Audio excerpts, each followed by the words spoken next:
Hello guys, welcome back to hub of knowledge Mac future making training centre and consultancy services.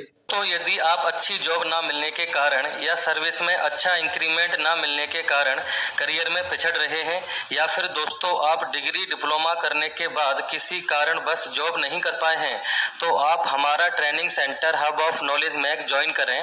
हमारे यहाँ से industrial documentation का course करने के बाद आप अपने करियर में ग्रोथ कर सकते हैं और अपने करियर को रीस्टार्ट कर सकते हैं। हमारे यहाँ से ट्रेनिंग लेने के बाद कैंडिडेट का आईक्यू लेवल इंक्रीज हो जाता है और कॉन्फिडेंस बिल्डअप हो जाता है, क्योंकि सभी ट्रेनिंग प्रैक्टिकल व थ्योरेटिकल पढ़ाई जाती हैं और साथ में इंटरव्यू की प्रिपरेशन भी करवाई जाती है। The main objective of Hub of Knowledge Mac Training Center providing training, placement and development of career. I have recently completed my training from Hub of Knowledge Mac. Friends, if I talk about my training experience, it was really very nice with Mr. S.K. Sharma. He is a very nice person. He is the best teacher in the field of industrial training and documentation.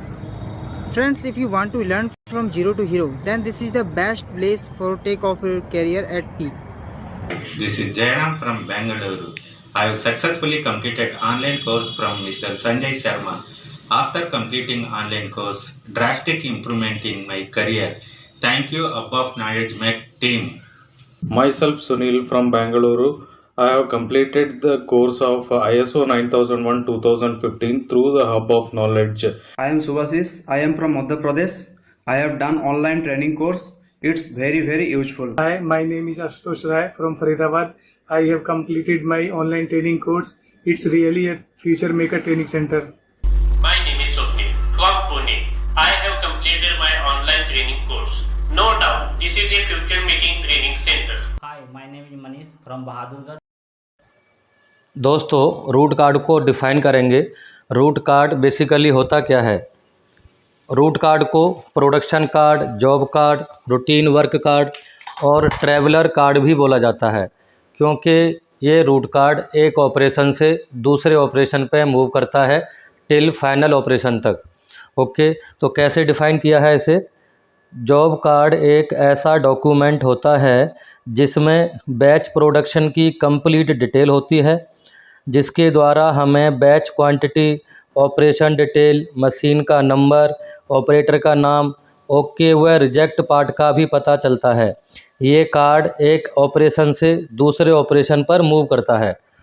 तो दोस्तों, ये जो card है एक operation से दूसरे operation तक travel करता है टिल फाइनल ऑपरेशन तक। इसमें कंप्लीट डिटेल होती है। जो कंपनीज़ बैच प्रोडक्शन करती हैं, जो मास प्रोडक्शन मैन्युफैक्चरिंग कंपनीज़ होती हैं, जो हाई वॉल्यूम में प्रोडक्शन बनाती हैं, उनके नंबर ऑफ़ कस्टमर्स होते हैं। कस्टमर की डिमांड के अकॉर्डिंग वो बैच प्रोडक्शन बना के रखती हैं, ताकि उनको ज़्यादा इन्वेंट्री लेवल मेंटेन ना करना पड़े। तो जब भी बैच प्रोडक्शन किया जाता है तो ये रूट कार्ड का अपना एक इम्पोर्टेंट रोल प्ले होता है, क्योंकि इसमें कंप्लीट डिटेल होती है। कितना मटेरियल इशू हुआ, उस इशू का इशू नंबर आएगा उस मटेरियल का, और आप कह सकते हो बैच नंबर आएगा, हीट कोड आएगा, सारी डिटेल होगी जैसे यहाँ पे बता रखी है डेफिनेशन में। ओके, तो एक ऑपरेशन से दूसरे ऑपरेशन पे मूव करता हुआ ये फाइनल ऑपरेशन तक ये ट्रैवल करेगा, इसीलिए इसको ट्रैवलर कार्ड भी बोलते हैं। तो कंप्लीट डिटेल इसमें हम भरते जाएंगे ऑपरेशन टू ऑपरेशन, और फाइनल ऑपरेशन के बाद इसे हम क्या कर लेंगे, स्टोर कर लेंगे। वहाँ से ये हमें पता लगेगा। ट्रेसेबिलिटी कार्ड भी इसको बोला जाता है। ये पर्टिकुलर किसी बैच में कितना प्रोडक्शन प्रोड्यूस हुआ है, उसमें से कितना क्वांटिटी कस्टमर को डिस्पैच हो गया, कितना बैलेंस है, ये सारा डिटेल हमें इसमें से मिल जाता है। ओके, इसके बिहाफ पे हम उसकी क्वांटिटी को मेंटेन कर सकते हैं। ये ट्रेसेबिलिटी का कार्ड है। इसमें इसको कैसे ट्रेस किया जा सकता है, ये कब अपना रोल प्ले करता है सबसे ज़्यादा? सपोज़ करो कोई भी क्वांटिटी अपने कस्टमर को डिस्पैच किया है। ओके, डिस्पैच होने के बाद सपोज़ करो मारुति को आपने मटेरियल को भेजा और मारुति ने गाड़ी में लगाया, और वो गाड़ी में लग के वो पार्ट आपका एंड यूज़र पे आ गया। ओके, कुछ समय बाद गाड़ी में वो पार्ट फेल हो जाता है, तो वो फेल पार्ट क्या होगा, डीलर के थ्रू मारुति के वारंटी सेंटर में आएगा। वारंटी सेंटर में उसका टीयर डाउन एनालिसिस होगा। वहाँ से पता लगेगा कि ये पार्ट कौन से सप्लायर का है। तो जिस सप्लायर का वो पार्ट होगा वहाँ से ट्रेस किया जाएगा कि ये पार्ट कौन से बैच का है, ये बैच कब आपका प्रोड्यूस हुआ था, कौन से साल में या कौन से महीने में, कौन से वीक में, कौन सी डेट में हुआ था, और इस बैच से कितनी प्रोडक्शन क्वांटिटी आप मारुति को डिस्पैच कर चुके हो, वो कितना पार्ट गाड़ियों में लग चुका है। अगर वो पार्ट क्रिटिकल है, सीरियस प्रॉब्लम है, सेफ्टी से रिलेटेड है, तो मारुति क्या करेगी, सभी गाड़ियों को रिकॉल कर लेगी जितना पार्ट गाड़ियों में लग के एंड यूज़र पे जा चुका है।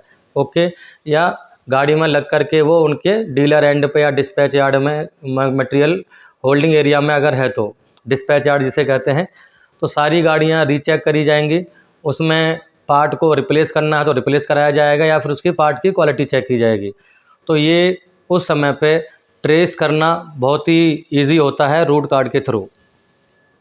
तो रूट कार्ड को कैसे भरा जाता है, ये रूट कार्ड है, इसमें route card number, quantity issued, batch code, part number, heat code, start date and complete date, ये फुल जनरल इन्फॉर्मेशन इसमें आ जाती है जो कि आपको ट्रेस करने में हेल्प करेगी। अब इसमें फर्स्ट कॉलम में ऑपरेशन आएंगे सीक्वेंस वाइज, जैसे blanking, normalising, short blasting, cold sizing and turning. Done by, ये किसने डन किया, यानी इसे ये ब्लैंकिंग पे कौन सा ऑपरेटर था, यानी ऑपरेटर का नाम आएगा। आप इसमें डन बाय भी लिख सकते हो, ऑब्लिक ऑपरेटर भी लिख सकते हो। डेट, कौन सी डेट को प्रोडक्शन हुआ इसका। शिफ्ट आएगा, ABC जो भी आपकी कंपनी शिफ्टों में चलती है। तो रिजेक्ट क्वांटिटी, ओके क्वांटिटी, तो उसने रिजेक्ट क्वांटिटी कितनी निकाली अपने ऑपरेशन पे, और कितना ओके क्वांटिटी उसने नेक्स्ट ऑपरेटर को एज ए इनपुट फॉरवर्ड किया। तो ये सारी डिटेल जॉब कार्ड में आती है।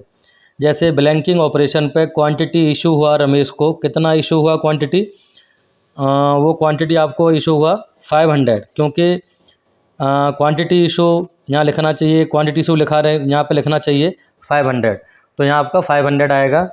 अगर मैं एग्जांपल लेके 500 का चल रहा हूँ तो इशू क्वांटिटी आपकी 500 आ जाएगी ऊपर इधर। देन कौन सी डेट को इशू हुआ, तो वो डेट आ जाएगा। दूसरा ये प्रोडक्शन डेट भी है। शिफ्ट ए में प्रोड्यूस किया किसने, रमेश ने। इसने 500 में से कितने पार्ट ख़राब कर दिए, 500 में से इसने 10 पार्ट ख़राब कर दिए। ओके, जब 500 में से 10 पार्ट ख़राब होंगे तो ओके कितना निकल गया, 490, यानी 490 पार्ट इसने ओके निकाले। अब 490 का इनपुट जाएगा नॉर्मलाइजिंग वाले ऑपरेटर के लिए, ओके, जिसका नाम है मोहन। सेम डेट को उसने ये प्रोडक्शन किया। शिफ्ट सेम है ए, रिजेक्शन इसने एक भी नहीं निकाला, 0, और ओके इसका 490 निकला। 100% एफिशिएंसी निकली इसकी। शॉर्ट ब्लास्टिंग में आपका जगन है, सेम डेट को प्रोडक्शन किया। शिफ्ट आपका ए है, इसने भी 490 का किया। कोल्ड साइजिंग में रोहित ने 5 पार्ट का रिजेक्शन कर दिया और ओके पार्ट निकाला 485। तो ऐसे ही ये डिटेल हमको फाइनल ऑपरेशन तक करनी है। फाइनल ऑपरेशन का इसका क्या है, इंस्पेक्शन। ओके, वहाँ पर इंस्पेक्शन होने के बाद स्टोर हो जाएगी स्टोर में। ओके, वहाँ से आपको देखना है कि कस्टमर के शेड्यूल के अकॉर्डिंग कितना कितना डिस्पैच करना है, और इसे एविडेंस के तौर पे हम इसे कार्ड को स्टोर कर लेंगे ताकि कभी ज़रूरत पड़े तो हमें ये ट्रेसेबिलिटी करना इजी हो जाए, जैसे मैंने अभी आपको समझाया था। ओके।